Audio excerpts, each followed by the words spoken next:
Bonjour à tous, bienvenue sur les gars du foot.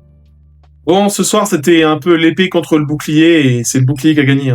L'Espagne qui avait encaissé qu'un seul but sur toute la Coupe du Monde et la France qui en avait marqué 16.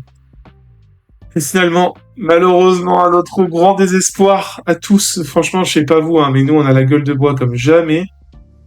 Défaite de la France, 2-0 contre l'Espagne, match clair, net. La France surclassée dans tous les domaines. On voit ça avec vous tout de suite. Salut à tous.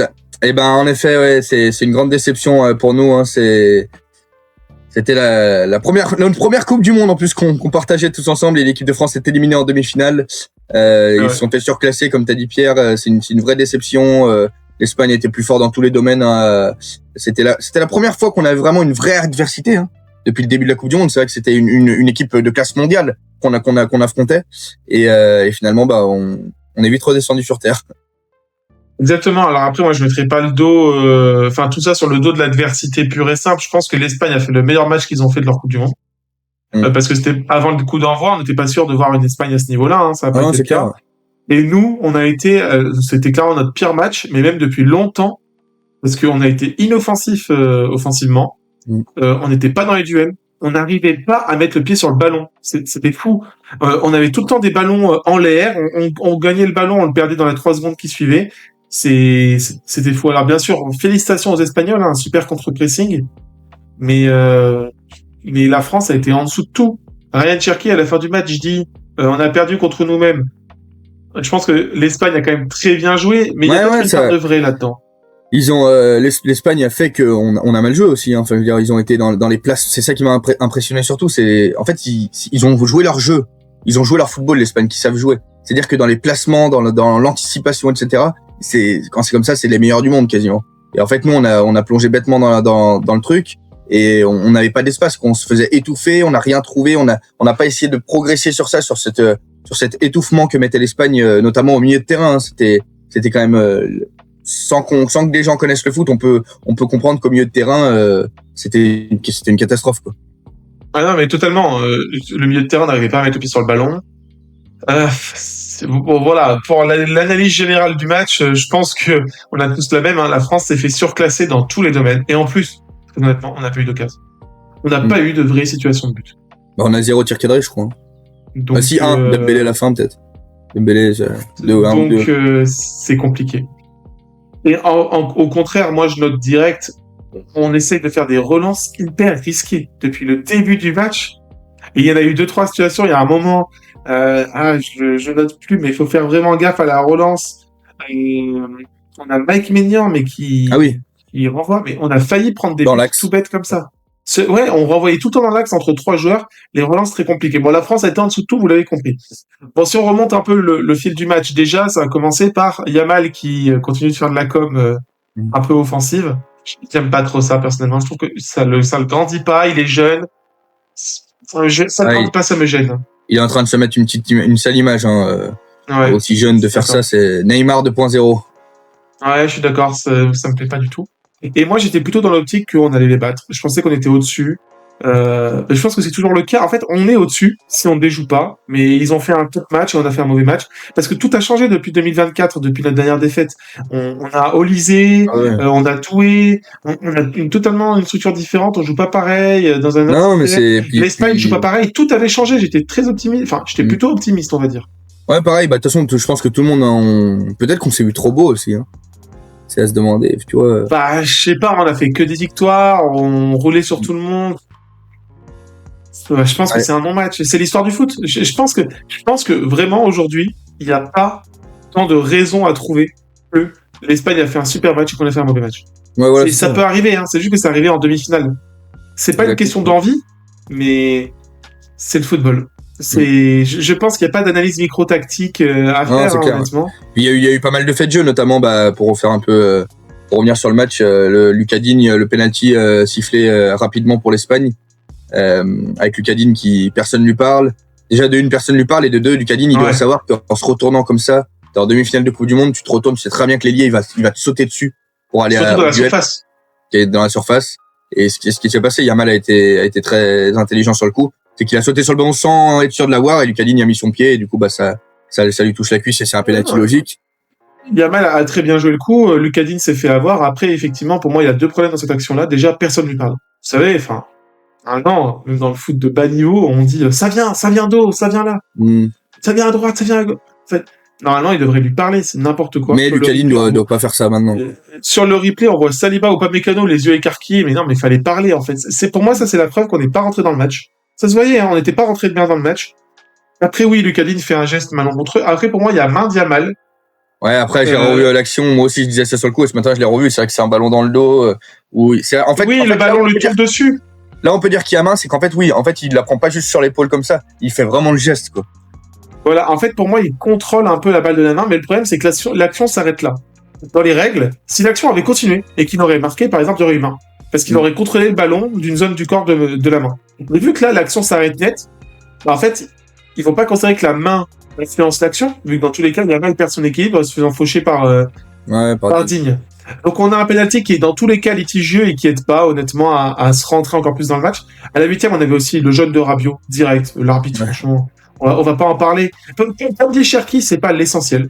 C'est pas à cause de l'arbitre qu'on a perdu, mais il a vraiment pas aidé à rentrer dans le match. Moi je le vois, il faisait des sourires dès qu'il parlait avec les Argentins et puis nous il était fier, le visage fermé. Les Espagnols, pardon. Comme quoi ça ressort encore. Oh, mais face aux Espagnols, il avait des sourires quand il parlait avec eux, etc. Et nous, il avait le visage fermé, il nous dégageait. C'est compliqué. Dans l'angle de la surface, il donne un jaune à Rabiot direct. C'est compliqué après pour Rabiot de continuer le match. C'est honteux. Et on sait qu'en plus, Rabiot pourra moins intervenir sur Yamal. Et d'ailleurs, on l'a vu parce qu'à un moment, Rabiot va sortir à la mi-temps pour faire rentrer Koné. Parce que du coup, Rabiot ne peut plus venir dans un match. Comme Deschamps l'a précisé en interview à la mi-temps, il disait il peut pas continuer dans une demi-finale de Coupe du Monde avec une telle intensité. Tu peux pas continuer avec un jaune au milieu de terrain, c'est pas possible. Et d'ailleurs, au niveau des choix de départ de Deschamps, on avait Barcola qui prenait la place de Doué. Honnêtement, ça m'a plutôt surpris. Je voyais plus Doué dans ce genre de position. Et je pense que Doué aurait été meilleur. Au final, mauvais choix de Deschamps, je pense. Ouais. Et surtout, le mauvais choix. Alors, merci Deschamps pour tout ce que t'as fait, mais là, t'as fait le pire choix possible. Chouameni, qui n'est pas à 100%. Alors, ok, comme tu le dis en conférence de presse, c'est une demi-finale. Mais non, tu mets Manu Koné qui est en feu, tu mets pas de Chouameni. Ouais, il a vraiment pas à 100%. Il a vraiment précisé ça, en gros, il était pas rétabli. Sa blessure n'était pas guérie à 100%. Mais vu que c'était une demi-finale, il allait jouer. Mais on marche sur la tête ou quoi? T'as Koné, en plus, t'as derrière, t'as pas des peintres, quoi. T'as Koné qui fait une super. Koné, il est on fire, Zaïre Emery qui fait une top saison. Non, mais là, c'était pas compréhensible ce choix, mais bon, après. Compliqué. Mais bon, il a tellement fait le bon choix dans juste notre groupe. Donc voilà, Yarzabal qui va aller marquer le penalty. Et puis à la 30e, allez hop, le match tourne encore. Saliba s'allonge et est remplacé par Lacroix. Saliba, son dos craque. Voilà. Il faut savoir que Saliba, depuis le début de la Coupe du Monde, Saliba est souffrant du dos, il a pas joué le premier match pour ça, c'est compliqué pour lui. Et là, il craque et apparemment, il dit même, mon dos, ça y est, ça tient plus. Ce que j'ai vu ce matin sur l'équipe, il crie vraiment, ça tient plus. Enfin, il est au bout de sa vie, quoi. Et pourtant, Saliba, il sait jouer avec la douleur et il a montré qu'il savait jouer avec la douleur, mais là, il s'est sacrifié, quoi. Tous les professionnels jouent toujours avec une douleur quelque part. Mais là, il s'est sacrifié et j'espère pour lui que ça sera pas comme une Titi. Parce que là, maintenant, je pense que son début de saison avec Arsenal, je pense qu'il va peut-être avoir une opération. Va pas très bien débuter. On lui souhaite le meilleur. Donc, à ce moment-là, dégoûté, 1-0, on n'est pas dedans, Rabiot jaune, sortie de Saliba. Compliqué. 37e, la relance de Maignan, qui a failli nous coûter un but. Avec cette relance courte, j'ai pas tout compris, honnêtement. Je pense que mentalement, on s'est fait bouffer. C'était le symbole qu'on était dépassé sur le match. De toute façon, une fois qu'il y a un fait de jeu, un fait de jeu ou une passe ratée, etc., on a plongé. Au lieu de se remonter le moral, on a plongé. À l'image de Digne. Ouais. Digne a été effacé par un méchant et je vais pas lui tirer dessus, mais Digne a été catastrophique. Ensuite, après son action du penalty, quoi. On s'en est parmi, effectivement. Et Digne, d'ailleurs, qui va signer au PSG, d'après Fabrizio Romano. Moi, je trouve que c'est un excellent transfert. Voilà. Oui, pareil. Excellente doublure, parce que, honnêtement, c'est l'un des meilleurs latéraux gauche du monde. En même temps, il n'y a pas une énorme concurrence, En vrai, à part Cucurella, Nuno Mendes, c'est pas énormément de gros latéraux dans le monde. Je pense que Digne, il est dans le top 10, top 15. Il connaît le club, il est français, il a un bon pied, il saura jouer la possession sous Enrique, très bon transfert. Et là, c'est vrai que, malheureusement, après, c'est compliqué. Tu provoques un penalty en demi-finale de Coupe du Monde, il était plus dans son match, c'est sûr. Ouais, mais bon. On a vu Théo qui est rentré derrière, qui a pas fait des différences folles. Bon, moi, je note du coup parce que là, du coup, la première mi-temps va se terminer. Les Espagnols, eux, par contre, sont très en place, très sereins. Oui, c'est clair. Les Espagnols sont dans leur match, il y a rien à dire. Rodri, comme tu le disais, très bien dans le placement. Ouais, Rodri, il m'impressionne. En fait, Rodri, il a plus les jambes de 20 ans et il m'impressionne dans le placement. Il a toujours un coup d'avance, il est malin. Un peu à la Busquets. Ouais, voilà, c'est ça exactement. Et puis il est vraiment très fort. Donc moi, je note que la France, les relances sont trop risquées pour rien. En plus, pour rien, parce que c'est pas comme si derrière on allait casser la ligne du milieu. Normalement, quand on fait une relance risquée, c'est pour casser la première ligne de pressing et profiter de l'avantage de cette vitesse-là, de cette ligne cassée, pour aller casser la ligne du milieu et alerter ses attaquants. C'est ça le principe d'une relance risquée.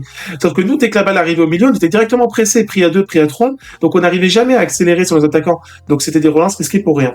L'Espagnol qui relance propre avec beaucoup de prises à 2, prises à 3, un très bon pressing. C'est bien exécuté. Notamment nos attaquants d'ailleurs, on pourra en parler un peu parce qu'on n'a pas du tout parlé depuis le début. Olise, Dembélé notamment, qui étaient dans un fort rythme en fait. Ils étaient absolument de forcer le passage, de passer. Il y avait pas de remise en question en fait sur ça. On n'essayait pas de jouer, on n'essayait pas de se faire confiance. On jouait comme d'habitude, comme si c'était une autre équipe en face. Et ouais, c'est ça qui m'a un peu énervé quoi. Totalement. Ils redescendaient pour récupérer des ballons. C'était contrôle, passe, orientation, passe. Peu de gestes, peu de tentatives. Mbappé qui continue par contre de faire Mbappé qui fait des très bons appels en profondeur, hein, ça c'est très bien, mais c'était un peu le seul à se débrouiller, mais il n'a pas été servi. Et une note aussi, comme d'habitude, ça a été l'histoire de la Coupe du Monde. Désolé Deschamps, c'était une erreur. Koundé, arrête de monter. Arrête de monter.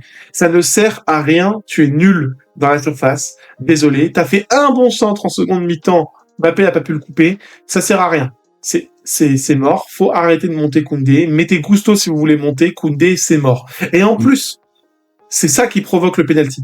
Parce que le déséquilibre, Koundé qui monte, qui du coup ne peut pas contenir l'offensive sur la gauche, enfin sur la droite à nous, mais sur la gauche, qui du coup permet de centrer et du coup d'avoir la situation digne avec Yamal. Si Koundé n'était pas monté à ce moment-là, pour rien, il aurait pu sécuriser ce couloir et on n'aurait pas eu ce centre-là. Donc cette situation, c'est clairement une erreur, pas forcément de Koundé, mais de système en fait. Koundé ne va pas monter, il n'a pas assez d'apport offensif. Tchouaméni, qui est titulaire, je le trouve trop neutre. Et Olise, franchement, je le trouve lent. Et digne, je le note digne KO, comme tu dis. Non, et Tchouaméni, en plus, ce qui m'a un peu énervé, c'est qu'il est censé jouer 6, vraiment 6, et en fait, il se retrouvait entre Saliba et Upamecano, tout le long de la première mi-temps. Il l'a toujours fait. Ouais, mais mais il l'a toujours fait. Mais là, c'était le néant, quoi. Enfin, je veux dire, il le faisait parce qu'il fallait le faire et il essayait de rien créer. Tu vois qu'il était un peu sur la retenue. Il perd des ballons. Enfin, son match est désastreux. Bah là, tout le monde, hein. Pour moi, on a subi un milieu à deux. Un milieu à deux, on n'arrivait pas à ressortir les ballons, c'est clair. Bon, la mi-temps arrive, 1-0 pour l'Espagne. Moi, je le note, Dédé a l'air dépité. Comme nous tous. Rabiot qui va sortir avec son jeune pour faire rentrer Manu Koné, qui malheureusement n'a pas fait une entrée incroyable, parce que je pense que c'est compliqué de rentrer dans un match de Coupe du Monde alors qu'il était en feu. Ouais, on aurait peut-être dû changer de système à la mi-temps, essayer de tout faire, tout casser, quoi. Essayer de repasser en 4-3-3 ou je sais pas exactement, mais c'est vrai qu'il y a ces deux milieux de terrain. De toute façon, on savait, en fait, ce qu'il y avait à la mi-temps, c'est que selon moi, si on continuait comme ça dans ce système avec l'Espagne qui jouait exactement pareil, ça allait dans le mur. Et il y avait pas de solution, en fait. Tu vois ce que je veux dire? Totalement. Et justement, de toute façon, on n'a plus grand chose à raconter, hein. Ça va être exactement la même chose toute la mi-temps. 57e, on a Barcola qui va sortir pour faire rentrer Doué. Barcola a pas fait un top match, hein. Il n'y a pas d'espace. Personne n'était bon techniquement devant. Doué qui va rentrer, il va essayer de fluidifier un peu, mais pareil, compliqué de rentrer dans un match comme ça. Doué qui va rentrer et qui aurait pu lober plus vite ou nice time. Oui, c'est vrai qu'il y a cette situation, il aurait pu, effectivement. Oui, il attend, il est lent. En fait, c'est ça, t'as raison, tu l'as dit d'ailleurs. On a été lent. Mais on a été lent, quoi. Toutes les prises de décision ont été lentes, quoi. Dès que nos attaquants touchaient la balle, le geste ralentissait. C'est incompréhensible. 58e but de Porro, ça suit pas. Franchement, beau but, hein. Franchement, la déviation, je crois que c'est Dolmo dans la surface, magnifique, hein. Très mais c'est pareil, on suit pas Porro, quoi. Enfin, normalement, on peut le suivre, quoi. Il arrive, c'est quand même un latéral droit, hein. Donc, là, on suit pas du tout. On regarde le ballon. Et Tadine qui lève les mains au ciel. Ouais. Ah, mais là, à ce moment-là, on suit pas. Et moi, je le note, hein, à l'heure de jeu, on se fait balader. Voilà, c'est clairement, c'est le terme, hein, on se fait balader, on n'est pas bon, on n'est pas dans notre match. 2 minutes après, on a Yamal qui va marquer un beau but, mais hors jeu. Donc là, c'est fini. 66e, moi, je me note, il faut peut-être tenter de faire rentrer Cherki sur un bon jour et peut-être faire. Et ça va être le cas quelques minutes après.